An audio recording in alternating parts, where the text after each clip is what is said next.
लीजिए सुनिए आचार्य चतुर्सेन शास्त्री के लिखे उपन्यास बगुला के पंख का भाग 45 मेरी यानी समीर गोस्वामी की आवाज में। लड़कियों की म्यूजिक जमात बैठी। शतरंजी बिछाकर इसराज सितार तबला हारमोनियम वायलिन बांसुरी ले लेकर एक एक लड़की बैठ गई। उमा ने सितार रानों में दबाकर उस पर चौटी देना आरंभ कर दिया। मालती पैरों में घुंघरू बांध कर बैठे ही बैठे छमाका देने लगी। सितार और इसराज के स्वरों से मिलकर वायलिन सिसकारियां भरने लगी। सब सहेलियों के आग्रह से शारदा ने खम्माच की एक ठुमरी उठाई। एक समा बंध गया। बाकी भौहें, बड़ी बड़ी आंखें, अनावृत भुज मृणाल, नवीन केले सा रंग, चंपे की कली के समान उंगलियां सितार के तारों पर घुमेर सा करती हुईं। चमेली के फूलों से लदी हुई लता के समान शारदा की वो छवि बहुतों के मन में घर कर गई। सबने ताली बजाकर उसका अभिनंदन किया। केवल जुगनू का ये सब देखकर कंठ सूख गया। वो भीड़ में पीछे खड़ा होकर उस सुधा को पीता रहा। उद्दीप्त वासना का एक ज्वार उसे डुबो रहा था। वो तप रहा था काम ज्वाला की भट्ठी में। उद्वेग का झंझावात जैसे उसे झकझोर रहा था। लोग कहते हैं यही प्रेम है, यही प्रेम का उत्कट रूप है, परंतु प्रेम नहीं, ये काम था, कोरा काम। प्रेम क्या है, इसे बहुत कम आदमी जानते हैं। मन में आत्मा को विभोर कर देने वाली कुछ भावनाएं ऐसी उठती हैं, वो प्रेम है। प्रेमानुभूति के कारण मनुष्य भौतिक जीवन से बहुत पृथक हो जाता है। मैं स्वीकार करूंगा कि शरीर विकास का इतिहास काम विकास का क्रमशः प्रकटीकरण है। बच्चे काम विकास से रहित होते हैं, ये उन पर दैवी अनुकंपा है, क्योंकि उनके नन्हे कोमल हृदय और कोमल अंग काम के प्रचंड वेग को सहन ही नहीं कर सकते। बच्चों के अवयवों अत्यंत उत्तेजनापूर्ण होते हैं। उनका कोई भी अंग आसानी से उत्तेजित किया जा सकता है। इसी से बड़े आदमियों की अपेक्षा बच्चों की इंद्रियां अधिक उत्तेजित हो जाती हैं। बड़ी उम्र में समझदारी के साथ काम वासना को छिपाने की प्रवृत्ति भी बढ़ जाती है, पर बच्चों को इसकी परवाह नहीं होती। निस्संदेह उसमें स्वतः काम भावना मौजूद रहती है, लैंगिक आकर्षण भी होता है। और चाहे भी जिस उम्र का छोटा बच्चा हो, वो भिन्न लिंगी के प्रति आकर्षित होता है। पर बच्चे भोले और सरल होते हैं। वे भिन्न लिंगी होने पर परस्पर प्रगाढ़ मित्र बन जाते हैं, परंतु ये नहीं कहा जा सकता कि वे सर्वत्र निर्दोष रहते हैं। वास्तव में भिन्न लिंगी बालकों का संपर्क आग से खेलना ही है। प्रेम की कोमल अनुभूति बालक के हृदय में सबसे अधिक होती है। उसी पर बालक का जीवन अग्रसर होता है। ज्यों ज्यों आयु बढ़ती है, उस अनुभूति में मनोभावनाओं का मिश्रण होता जाता है। सब बच्चों को सभ्य जीवन में पलने का सुअवसर नहीं मिलता।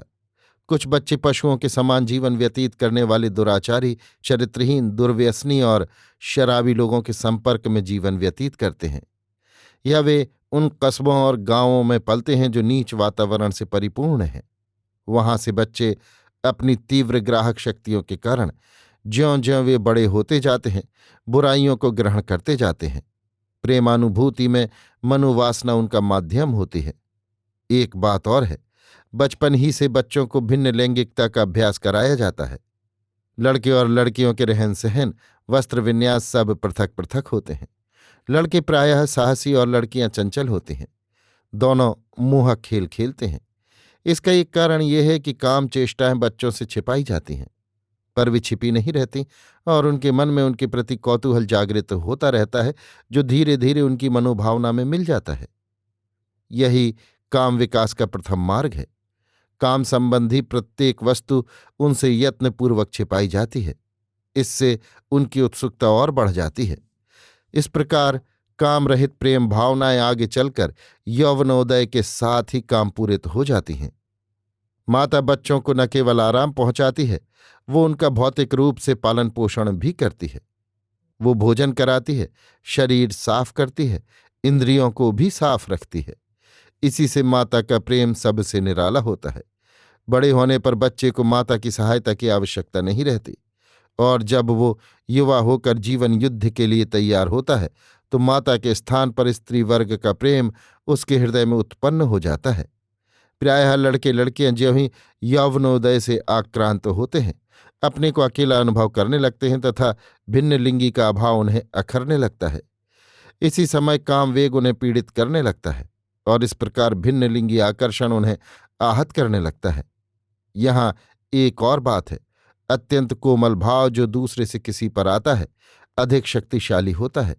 केवल यही बात है जो नवयौवन में क्रांति लाती है और इस प्रकार तरुण तरुणी प्रेमानंद की अनुभूति करते हुए काम वासना की प्रचंड दोपहरी में जा पहुंचते हैं। एक बात ध्यान रखने योग्य है, प्रेम का उदय विचार से होता है, परंतु प्रेम को संयम में रखने की बड़ी आवश्यकता है। शरीर भी एक यंत्र है और यंत्र से उतना ही काम लेना चाहिए जितना काम करने की उसमें क्षमता हो। प्रेम में काम विकार का मिश्रण होने से उत्तेजना उत्पन्न होती है, परंतु वो यदि सीमा से बाहर हो जाता है तो भयानक है। एक बालक जिसके लिए सब कुछ नया है प्रत्येक भौतिक अनुभूति से उत्तेजित हो जाता है, पर ज्यों-ज्यों वो बड़ा होता जाता है वो साहसी और वीर होता जाता है। पर प्रेम की भावना उसमें वैसी ही कोमल बनी रहती है। परंतु जब प्रेम के साथ काम का मिश्रण हो जाता है तो रक्त और नाड़ियों में एक तीव्र उत्तेजना का अनुभव होने लगता है। जब काम विकार की अनुभूति से प्रेम मिलकर एक अत्यंत आनंदप्रद कार्य बन जाता है, उस समय उच्च कोटि के प्राणियों में, भले ही वे भिन्न जातीय हों, एक इंद्रिय होती है जिसमें रक्त का दबाव हद दर्जे तक पहुंच जाता है। इस क्रिया पर नियंत्रण ही उन्नति का मूल है। एक बात यहां और महत्वपूर्ण कहूंगा, हमेशा व्यक्तिगत आदतें मानसिक होती हैं, शारीरिक नहीं। आदतों की भिन्नता आयु और स्वभाव से भी संबंधित है। यदि खराब आदतें शरीर में घर कर जाती हैं तो मनुष्य निर्लज्ज, अविवेकी और कामुक बन जाता है। जुगनू ऐसा ही तरुण था।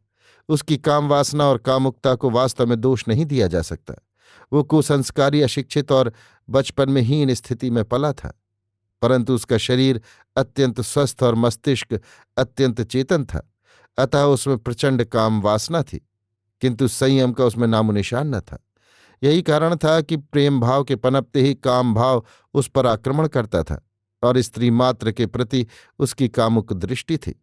शारदा के प्रति उसकी उद्दाम काम वासना चरम सीमा को पहुंच चुकी थी। उसका प्रत्येक रोमकूप जल रहा था, उसका प्रत्येक रक्त बिंदु आग का अंगारा बन रहा था। उसकी आंखें सुर्ख हो गईं और शरीर का सारा रक्त मस्तिष्क में आ जमा हुआ। उसे न अब समारोह अच्छा लग रहा था, न किसी आदमी का साथ। वो शारदा पर सिंह की भांति आक्रमण तक करने पर आमादा था। उसकी उत्तेजना अब ठीक उस सीमा तक पहुंच चुकी थी जब मनुष्य भयानक बलात्कार या खून तक करने पर आमादा हो जाते हैं। उसकी समूची प्रेमानुभूति उद्दाम काम वासना में परिवर्तित हो चुकी थी। वो लंबी लंबी सांस लेता हुआ सब लोगों की भीड़ भाड़ से दूर दूर चक्कर काटने लगा। लड़कियां अभी भी गा बजाकर अपना मनोरंजन कर रही थीं। सूर्यास्त हो चुका था। एक आध तारा आकाश में टिमटिमाने लगा था। थोड़ी ही देर में चंद्रोदय हुआ। बड़ा ही सुहावना मौसम था, पर उसे तो ये सब असह्य हो रहा था। उसे उस समय एक स्त्री शरीर की आवश्यकता थी। हो सकता था कि उसे इस समय कोई स्त्री मिल जाए तो उसका गला घोंट दे, उसके चिथड़े चिथड़े करके चीर डाले। उसका संपूर्ण पशुत्व जैसे उन्मत्त हो उठा था। खैरियत इतनी ही थी कि अंधेरा हो उठने के कारण उसे किसी ने देखा नहीं, किसी का ध्यान उसकी ओर न था। वास्तव में डॉक्टर खन्ना, परशुराम और राधे मोहन के अतिरिक्त और किसी से उसका परिचय न था। पर ये सभी इस समय अपने अपने मनोरंजन में लगे थे। बहुत बार उसका मन हुआ कि किसी खंडहर की चोटी पर चढ़कर नीचे कूद पड़े या अपने शरीर को दांतों से काटकर क्षत विक्षत कर ले। वो तेजी से घूम रहा था। बड़ी देर तक वो उसी प्रकार चक्कर काटता रहा। गाना बजाना समाप्त हो गया। सब लोग लौटने की तैयारी करने लगे। जुगनू भी लौटा। इसी समय उसने देखा शारदा अकेली ही जा रही है। एक बार उसने भली भांति सावधानी से चारों ओर देख लिया। आसपास कोई न था। उसने भर्राए गले से कहा, शारदा, एक बात सुनती जाओ।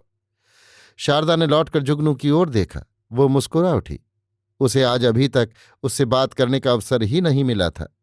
उसने हंसते हुए कहा, मुंशी, आखिर तुम यहां दिखाई पड़ ही गए। तुम बड़े खराब आदमी हो मुंशी। बहुत दिनों से तुम कभी हमारे घर नहीं आए। अभी शारदा के ये शब्द उसके मुंह में ही थे कि जुगनू ने लपक कर उसका हाथ कसकर पकड़ लिया। शारदा ने देखा कि वो हाथ आग के अंगारे की भांति जल रहा है। वो कांप रहा है। शारदा का हाथ से गायब हो गया। उसने कहा, ये क्या? क्या तुम्हें बुखार है मुंशी? उसकी नजर जुगनू की आंखों पर गई, जो हिंसक पशु की भांति चमक रही थी।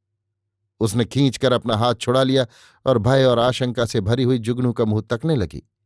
किसी नैसर्गिक ज्ञान से उसे ऐसा प्रतीत हुआ कि वो किसी हिंस्र आक्रमण के सन्निकट है, परंतु वो कुछ भी न समझ पा रही थी। वो अपनी काली काली निर्दोष आंखें जुगनू के मुंह पर जमाए हुए थी, जो बादलों में दामिनी की भांति चमक रही थी। संयत होकर जुगनू ने कहा, मैं तुम्हारे लिए एक उपहार लाया हूं। तो लाओ दो। शारदा के चेहरे पर फिर वही सरल हास्य खेलने लगा। जुगनू ने फाउंटेन पेन उसके हाथों पर रख दिया। शारदा खुश होकर कलम को देखने लगी। फिर उसने मुस्कुराकर कहा, बहुत अच्छा कलम है, कितना खर्च कर दिया? मैं बहुत व्यस्त था, आ नहीं सका। उसकी वाणी अटपटी और वाक्य असंबद्ध थे, पर शारदा का इन बातों पर ध्यान ही न था। उसने कहा, तुम झूठ बोल रहे हो मुंशी, मैं तो तुम्हें बहुत याद करती हूं। आज भी तुम जाने कहाँ कहाँ रहे। तुमने अपनी नज्म नहीं सुनाई। मेरी सहेलियां तुम्हारी नज्म सुनना चाहती थीं। शारदा, क्या सचमुच तुम मुझे याद करती हो? ओ बहुत बहुत। तुम कभी कभी हमारे यहां आया करो। लेकिन जल्द ही तुम्हारी शादी हो जाएगी और फिर हम तुम कभी मिल भी न सकेंगे। शारदा लजा गई। उसने कहा, क्यों भला? ये बात तुम शायद न समझ सको। क्यों नहीं समझ सकूंगी? क्या तुम मुझ पर भरोसा करती हो? हाँ हाँ, क्यों नहीं। तो मैंने तुमसे अभी क्या कहा था? किस विषय में? तुम्हारी शादी के विषय में। शारदा फिर लजाकर हंसने लगी। उसने कहा, मुंशी तुम बड़े खराब आदमी हो। अच्छा, तुम एक वादा करो। अच्छा, वादा करती हूं, पर किस बात का? इस बात का कि तुम जब किसी से ब्याह करो तो मुझसे सलाह लेकर। शारदा ने जवाब नहीं दिया। वो शर्मा गई। जुगनू ने फिर आहिस्ता से कहा, और ये बात किसी से न कहना, बाबूजी से भी नहीं, अपनी माताजी से भी नहीं। परंतु ये सब बातें तो वे ही करते हैं। शारदा ने लजाते हुए कहा, नहीं, तुम समझदार हो, पढ़ी लिखी हो, तुम्हें खुद सोचना चाहिए। कुछ रुक कर उसने कहा, एक बात कहूं शारदा, तुम मुझे प्यार करती हो? अकस्मात शारदा ने जुगनू के मुंह की ओर देखा। जुगनू ने फिर कसकर शारदा का हाथ पकड़ लिया और कहा, शारदा प्यारी, मैं तुम्हें प्यार करता हूं, मैं तुम्हारे बिना नहीं रह सकता। शारदा का मुंह भय से पीला पड़ गया। एक बार वो कांप उठी। उसने झटका देकर हाथ छुड़ाते हुए कहा, छोड़ दो, कोई देख लेगा। और हाथ छुड़ाकर वो तेजी से चली गई। जुगनू का उपहार, वो फाउंटेन पेन, उसके हाथ में से छूटकर धरती पर गिर गया। जुगनू भी वहां से तुरंत चल दिया। उसे न पार्टी के दूसरे संगी साथियों का ध्यान रहा, न और किसी बात का होश हवास। वो सबसे पृथक पैदल ही दिल्ली की ओर पागल आदमी की भांति लड़खड़ाते हुए पैर रखता चला जा रहा था। अभी आप सुन रहे थे आचार्य चतुर्सेन शास्त्री के लिखे उपन्यास बगुला के पंख का भाग 45, मेरी यानी समीर गोस्वामी की आवाज में।